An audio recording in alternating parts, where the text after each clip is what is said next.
वालेकुम students, apps group of colleges के platform पे ऑनलाइन फर्स्ट ईयर क्लासेस का आगाज़ किया जा रहा है।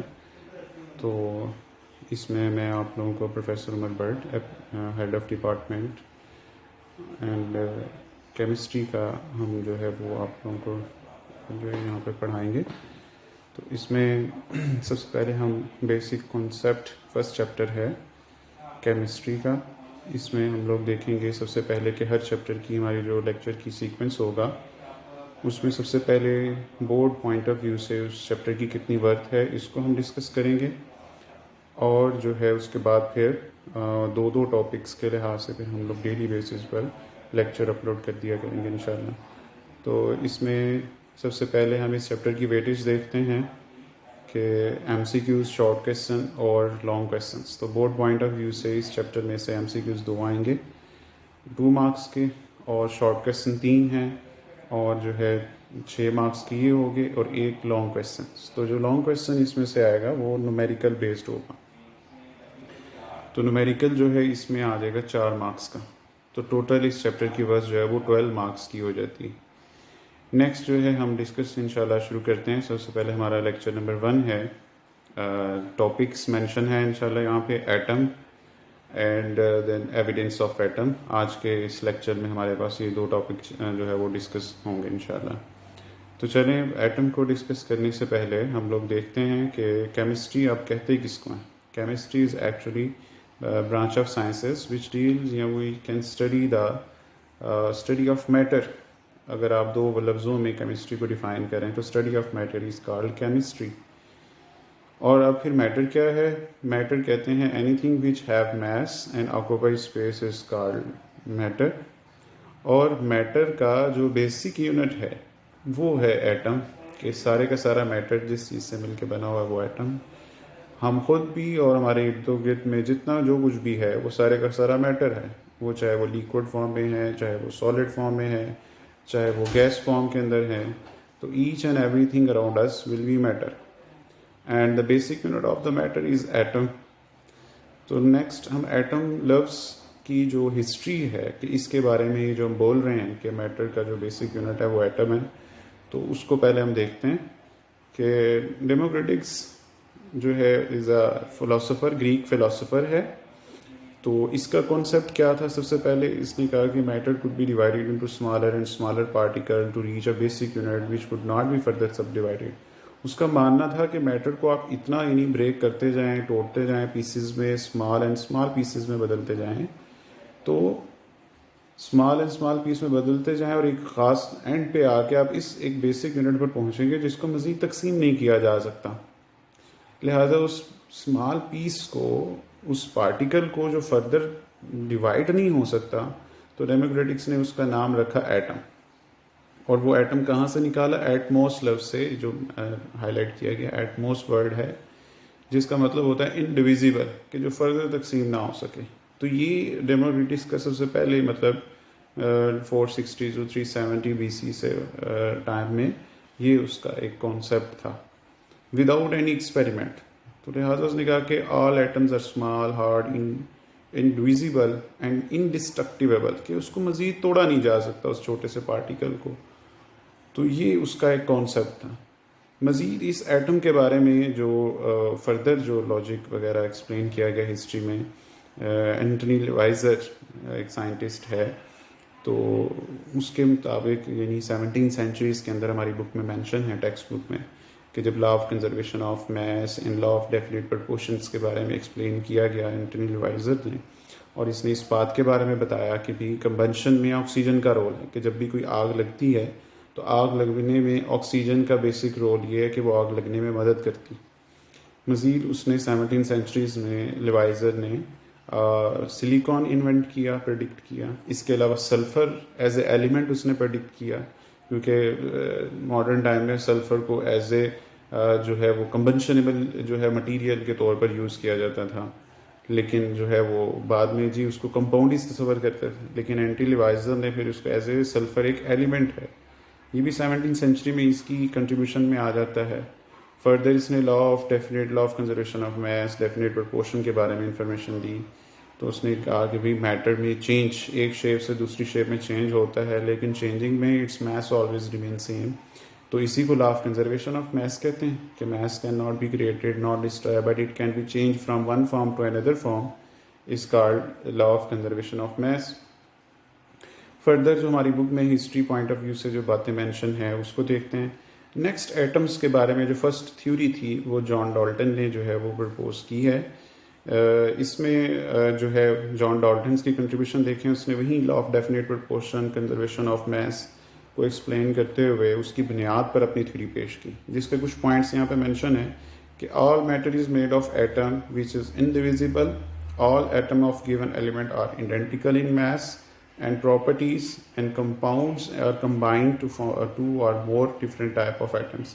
जैसे ये डायग्राम में देखें कि 16 मास यूनिट ये एक ऑक्सीजन है और 2 मास यूनिट ये एक हाइड्रोजन है, तो इन दोनों के कम्बिनेशन के साथ जो है 8 जो है वो 18 मास यूनिट जो है वो बनना चाहिए वाटर मॉलिक्यूल्स।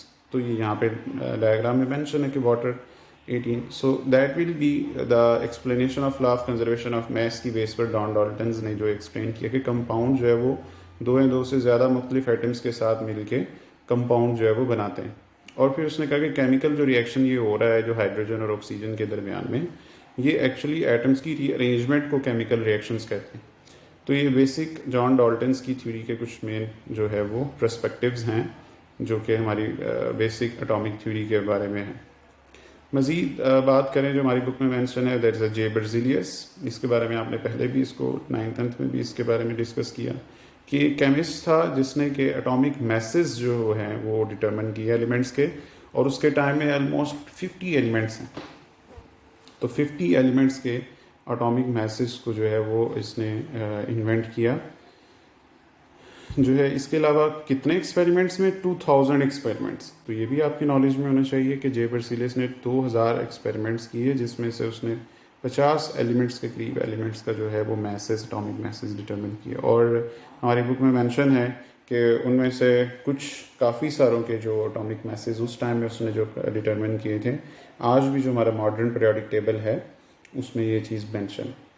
मज़ीद जी इसमें बात करते हैं, इसका दूसरा जो कंट्रीब्यूशन है हिस्ट्री में वो है जी सिंबल्स के। उसने जो उस टाइम में एलिमेंट्स थे उनके सिंबल्स का जो सिस्टम है उसको जो है वो डेवलप किया कि जैसे हाइड्रोजन है तो उसका हाइड्रोजन H से रिप्रेजेंट करते हैं, क्लोरीन है तो उसको Cl से जो है एज अ सिंबल आप रिप्रेजेंट करते हैं।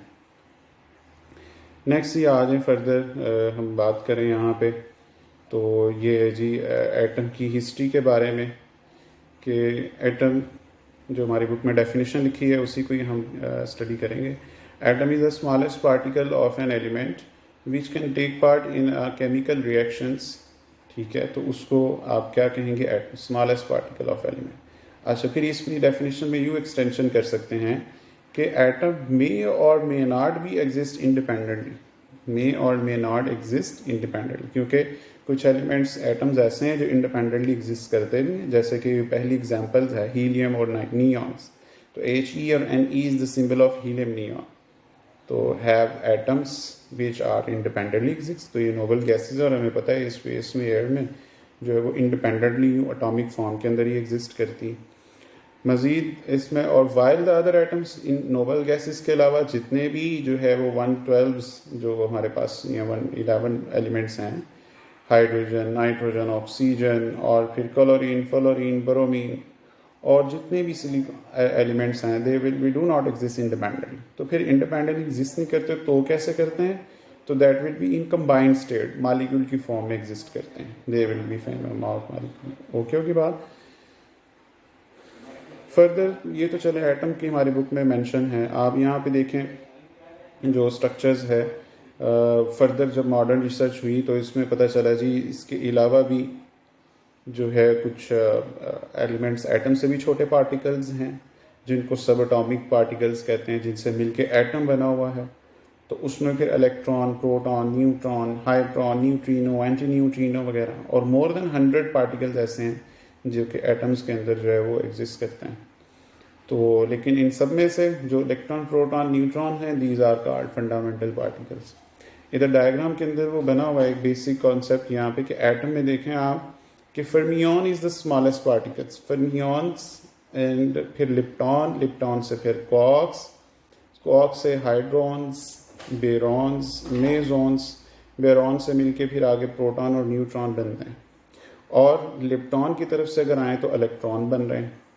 तो लिहाजा ये जो इलेक्ट्रॉन, प्रोटॉन और न्यूट्रॉन्स हैं ये भी फर्दर सब डिवाइडेड हैं आगे, जिसको आप एलिमेंट्री पार्टिकल्स कहते हैं, क्वार्क्स वगैरह की बात आ जाती है। तो ये मॉडर्न रिसर्च की बात की जा रही है इसमें, जो मैं आपको बता रहा हूँ यहाँ पर।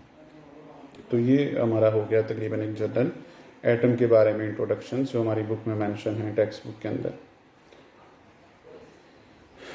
एविडेंस ऑफ एटम की बात की जाए यहाँ पे, तो एविडेंस ऑफ एटम का मतलब है कि एटम को कैसे देखा जा सकता है, इसके शवाहिद क्या हैं। आपने कह दिया कि जी एटम है, सारे मैटर स्मॉलेस्ट पार्टिकल है, इलेक्ट्रॉन प्रोटॉन्स हैं, तो ये इसकी क्या गवाही है, क्या इसके शहादात हैं। तो उसमें अगर देखा जाए तो एटम इतना स्मॉलेस्ट पार्टिकल्स है कि जिसको एक नॉर्मल नॉर्मल जो लाइट माइक्रोस्कोप है, विजिबल लाइट माइक्रोस्कोप है, उससे आप नहीं देख सकते। तो फिर एटम को साइज को देखने के लिए किस चीज़ की ज़रूरत है, इधर लिखा है the size of atom can be observe in the electron microscope. अब इलेक्ट्रॉन माइक्रोस्कोप में क्या यूज़ हो रहा है, it use beams of electron in size of visible light, because wavelength of electron is much shorter than the visible light and it has been magnified about 15 million time. ठीक है जी, तो 15 million time एक चीज़, छोटी object को ये बड़ा करके दिखाती है इलेक्ट्रॉन माइक्रोस्कोप। क्लियर होगी बात की। और उसके बाद फिर आ जाए यहाँ पे कि इधर एक पैराग्राफ में मैंने मेंशन किए इधर कि clear and accurate image of an object that is smaller than the wavelength of visible light can not B obtained. कि विजिबल लाइट वाली जो माइक्रोस्कोप है उससे आप एटम के स्ट्रक्चर्स को नहीं देख सकते ऑर्डिनरी ऑप्टिकल माइक्रोस्कोप, क्योंकि उसकी रेंज है 15 नैनोमीटर। यहाँ मेंशन किए कि 1 nanometre is equal to 10⁻⁻⁹ metre. तो इससे आप एक हमारी बायो लैब्स में होती है माइक्रोस्कोप, लाइट माइक्रोस्कोप, इससे आप बायोलॉजिकल सेल्स, टिश्यूज़ को ऑब्जर्व कर सकते हैं लाइट माइक्रोस्कोप, क्योंकि वो साइज़ के लिहाज से इस रेंज में आती हैं। ठीक है, तो लिहाजा इलेक्ट्रॉन माइक्रोस्कोप से। अब यहाँ पे जो इमेज दिखाए गए हैं एक साइड पर, तो ये एक कंपाउंड है, ए में एक जर्नल, एक कंप्यूटर से, सॉफ्टवेयर से बनाया हुआ कंपाउंड है। लेकिन यहाँ पे बी, सी और डी में यहाँ पे जो है वो इलेक्ट्रॉन माइक्रोस्कोप से और जो है इलेक्ट्रॉन टनलिंग माइक्रोस्कोप से ये इमेजेस लिए गए हैं कंपाउंड के।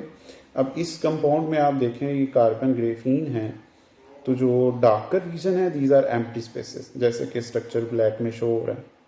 और ये जो लाइटर हैं, सफ़ेद जो रीजन हैं, दीज आर एटम्स, कार्बन के एटम्स हैं। और जो डार्क स्पेसेस हैं वो क्या हैं, वो एम्प्टी स्पेसेस हैं। सो इस तरीके से इमेजेस आती हैं जहाँ से फिर हम लोग सॉफ्टवेयर यूज़ करते हुए किसी एटम के स्ट्रक्चर्स को देख सकते हैं।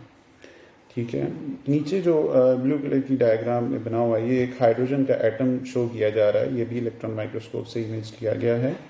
दैट इज़ मेन एटम दिखने में कुछ ऐसा दिखता है कि सेंटर में आप देख रहे हैं न्यूक्लियस है, उसके गिर्द एक इलेक्ट्रॉन की डेंसिटी है। आगे जाके हम इसमें चैप्टर स्ट्रक्चर्स के चैप्टर में देखेंगे कि जो श्रोडिंगर के अकॉर्डिंग, बोहर के अकॉर्डिंग, रदरफोर्ड के अकॉर्डिंग जो है हाइजेनबर्ग डेंसिटी प्रिंसिपल, मॉडर्न जितनी भी थ्योरीज पेश की गई हैं, उसका एक्चुअल जो एटम हमें कंप्यूटर सॉफ्टवेयर पर नज़र आता है वो इस शेप में नज़र आता है। फर्दर यहाँ पे आपकी बुक में एक MCQ पॉइंट ऑफ व्यू से एक डाटा दिया हुआ है कि 20वीं सेंचुरी में एक्सरे वर्क हुआ, जिससे पता चला कि एक नॉर्मल जो डायमीटर ऑफ एटम जो है कार्बन का ही अगर हो तो वो 2 मल्टीप्लाई बाई 10⁻⁻10 जो है वो मीटर एक एवरेज साइज़ है, जो कि बराबर है 0.2 नैनोमीटर की। ओके की बात। और मैस ऑफ एटम जो है वो रेंज है उसकी 10⁻27 टू 10⁻25 किलोग्राम्स तक। अब क्योंकि मैसेज इतना ज़्यादा कम है तो लिहाजा कैलकुलेशन पॉइंट ऑफ व्यू से जो है हम अगर देखें तो फिर एक एटम के मैस को एक्सप्रेस करने के लिए एक नया यूनिट इन्वेंट किया गया, जिसको आप एटॉमिक मैस यूनिट कहते हैं, या आपने 9th में भी इसको डिस्कस देखा होगा कि एटॉमिक मैस यूनिट मतलब AMU, इसको एब्रीवेट करते हैं इसमें। तो 1 AMU इज इक्वल टू 1.661 ज़रब 10⁻⁻27 किलोग्राम। तो ये हमारा आज का टॉपिक था। इसमें से ये MCQ पॉइंट ऑफ व्यू से सारे टॉपिक थे। इससे पहले जो हिस्ट्री के सारा मैंने पॉइंट्स बताया तो वो भी सारे MCQs थे। तो ये तकरीबन हमारी टोटल जो है फर्स्ट चैप्टर इन क्लियर है।